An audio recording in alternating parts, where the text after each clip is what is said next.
A paz do Senhor Jesus, a todo o povo de Deus, a meus amados e amadas em Cristo. É uma satisfação muito grande estarmos juntos mais um dia, mais uma oportunidade. E eu tenho aqui um texto da palavra de Deus em 1 de Samuel 17, versículo 48, que diz assim, ó: E aconteceu que, levantando-se o filisteu e indo encontrar-se com Davi, apressou-se Davi e correu ao combate, a encontrar com o filisteu. Davi meteu a mão no alforje e tomou dali uma pedra, e com a funda lá atirou e feriu o filisteu na testa, e a pedra se lhe cravou na testa e caiu sobre o seu rosto em terra. Assim prevaleceu Davi contra o filisteu, com uma funda e com uma pedra, e feriu o filisteu, e o matou sem que Davi tivesse uma espada na mão. Aleluia, glória a Deus. É algo assim grandioso na vida de um homem de Deus e de uma mulher de Deus. A confiança total e plena no Deus invisível. Davi foi para a guerra, ele não foi em nome de Saul, ele não foi em nome dos seus irmãos mais velhos, porque embora ele sendo o caçula da família, dos filhos de Jessé, ele era um homem de oração, de adoração e submissão e obediência a Deus. Este foi o segredo da vitória de Davi.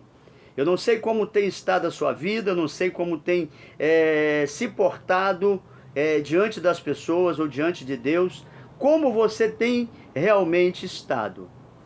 Mas se não tiver essas prerrogativas na sua vida, você não conseguirá vencer os seus inimigos.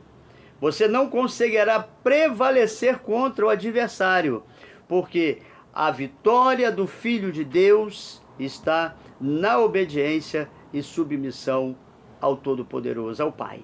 Então, se você é filho de Deus, tem que obedecer aos mandamentos de Deus. Diz a palavra que Davi era pastor de ovelha e ele foi chamado por Jessé para levar um lanche, levar especiarias para os seus irmãos, coisas para que eles pudessem comer e saborear da terra de Belém de Judá. Estavam em batalha. Levou também presentes para o rei Saul. E o interessante, irmãos, amados, é que ao chegar no fronte de batalha, ele ouve aquele gigante, aquele homem opulento, poderoso e espraguejador e murmurador das coisas espirituais de Deus. Ele lançando palavras de maldição sobre a nação de Israel, ele falando contra o Deus de Davi, o Senhor Todo-Poderoso, né? Blasfemando de Deus. Davi então se apresenta voluntariamente para guerrear contra o gigante, porque não havia um homem em Israel com coragem suficiente para vencer. Então, muitas das vezes nós precisamos nos apresentarmos para fazer a obra e para ir contra o adversário no nome e na força do Senhor, né? Então, Davi falou com os soldados apresentaram a Saul. Saul passou a sua armadura para ele, não coube, porque a armadura era do rei, não era do súdito. A armadura era do líder, não era do liderado. A armadura de Davi é a armadura espiritual, aquela descrita por Paulo na carta aos Efésios, capítulo 6.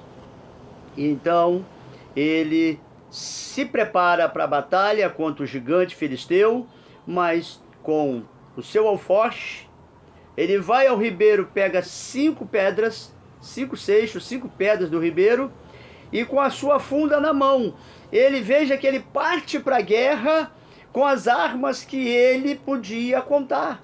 Ele sabia que Deus estava com ele e que o Senhor daria livramento naquela batalha. Então você sabe também que Deus está contigo e vai te dar livramento nessa batalha. Esta guerra já está vencida, é sua, a vitória do povo de Deus, é do Filho de Deus. Confia e faz a batalha acontecer, porque Deus está contigo.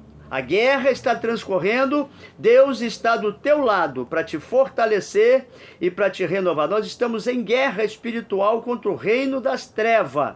A nossa guerra não é contra o vizinho, não é contra aquele que trabalha na empresa, que também comunga no mesmo condomínio, não. A tua guerra é espiritual. A de Davi era a batalha física, mas também espiritual, porque ali estava o reino das trevas lutando contra o povo de Deus. E ele prevaleceu. O gigante tomou uma pedrada na testa, se desequilibrou, caiu, um homem de uma envergadura enorme, mais de 3 metros de altura, e para levantar depois de uma pedrada na testa era quase impossível.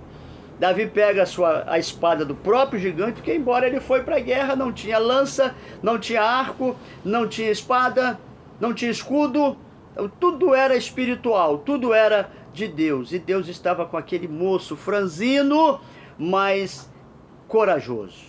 E ele vai lá e corta a cabeça do filisteu, e era o troféu do povo de Deus, que o gigante perdeu. Deus está contigo. O gigante da tua vida vai cair hoje, em nome de Jesus. Amém? Que Deus te abençoe, que Deus faça resplandecer o seu rosto e lhes dê a paz. Shalom.